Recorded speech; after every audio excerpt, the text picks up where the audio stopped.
I think right now in Washington there is a sense of wanting the peace process to play out, the negotiations for the peace process, I should say, to play out.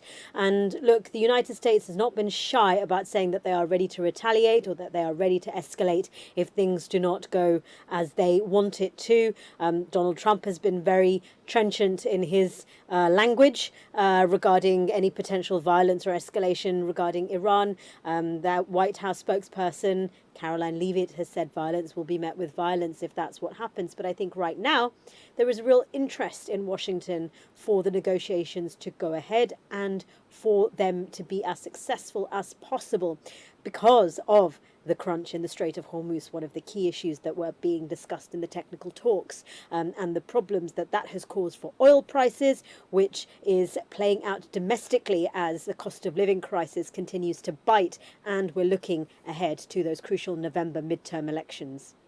And Jagruti, the New York Times reports that the US officials privately warned Iranian negotiators about possible Israeli assassination attempts. How significant is this revelation, and how has it been viewed by the United States officials?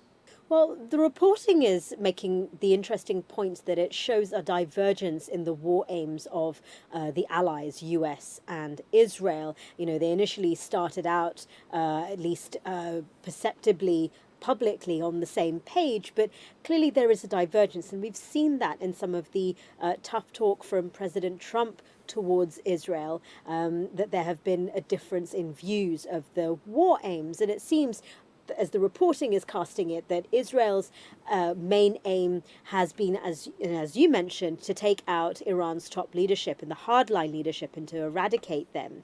Whereas the president's and the United States' aim has been denuclearization, although the criticisms have been that the aims themselves have been floating, have been unclear, but at least the United States' targets have been military infrastructure primarily, whereas the Israelis have been focusing a lot of their attention on taking out the hardliners. And the reporting suggests that the real rift between Israel and the United States may have happened when Israel took out the senior national security figure, Ali Larijani, who was seen as a pragmatist rather than a hardliner and someone that the US could potentially negotiate with. So that is one way in which this reporting is being considered as significant, just showing perhaps some of the differences in strategy and aims of the United States and Israel. Well, reports also suggest that Pakistan played an important role in ensuring the safety of Iran's negotiators during this ceasefire process. How is Pakistan's diplomatic role being viewed in Washington? I think Pakistan has obviously played a significant role in the mediation process and getting talks underway, getting people to the table. The Pakistani chief of staff of the army is described by President Trump as his favorite field marshal. He is, the face of the talks in many ways when they started out. And that has been a huge success for Pakistan, obviously playing that negotiating role, but also the access that Pakistan has to both the Iranians and the US officials has also clearly been very crucial in getting these talks underway. And look, this conflict has regional repercussions and implications. So it's not just the US and Iran who are interested in the outcome. You've got regional players that are interested, Qatar playing a part as well. And as we've seen in the retaliation, you have US bases across the Middle East. So the broader Gulf countries also are interested in the outcome of the talks. Oman is talking to Iran about the future of the Strait of Hormuz and the management of that stretch of water. So lots of players here in the mix, and obviously Pakistan playing an important role in the negotiations. And Jagruti, looking ahead, what are US officials actually expecting from the next phase of negotiations with Iran? And are there any concerns that the recent developments could derail the diplomatic process?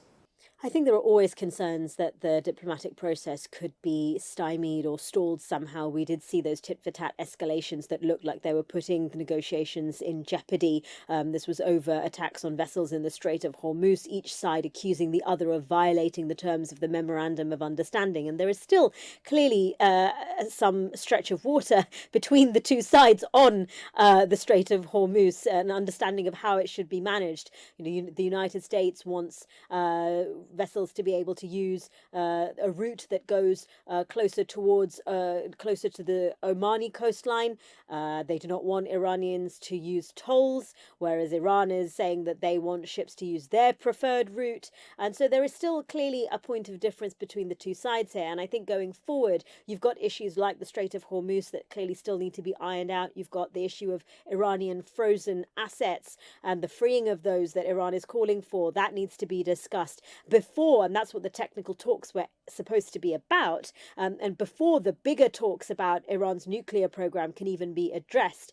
But I think it's getting that to that pathway, but where both sides, the high-level talks can happen between both sides, where they move on from the technical thrashing out of the detail to a place where high-level talks between Iran and the US can take place, and potentially more direct talks. As we know right now, the talks were indirect and technical. So I think, as the United States has been saying, they're interested in the peace in the negotiation process to play out. And now the Qataris and the Pakistanis are saying that the negotiations, they're hoping that they will come back, return to the table as soon as possible after the funeral of the late Supreme Leader of Iran, where that funeral has been taking place. Jagruti, thank you so much. Appreciate it lots.